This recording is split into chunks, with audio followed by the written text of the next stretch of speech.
Wonderful to have you this weekend. Thanks very much for being here. Thank you for having me, Maria.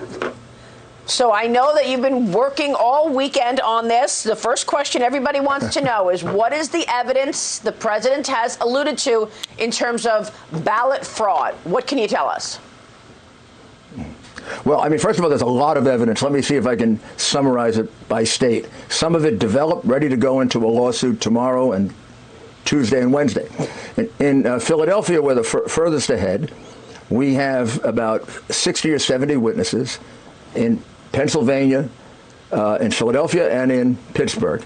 In Pittsburgh, we have observers who were for 24 hours kept out of the room or kept away from the room where they were counting the mail-in ballots, which of course are the highly suspicious ballots.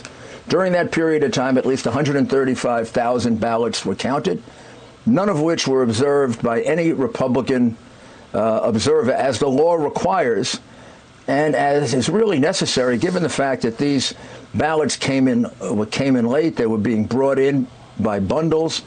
It looked very much like they were trying to make up the 700,000 difference that they had from election night.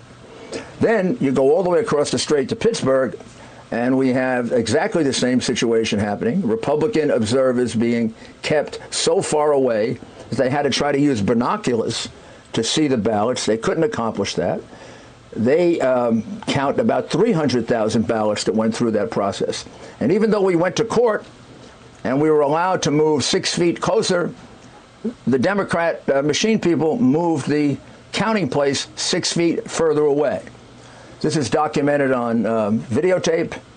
There are upwards of 50 witnesses, and this will be the subject of a lawsuit that we file tomorrow for violating civil rights, for conducting an unfair election, for violating the law of the state, for treating Pittsburgh and Philadelphia different than the rest of the state, which is an equal protection violation, which goes under Bush v. Gore. I mean, this is something that just has to be addressed.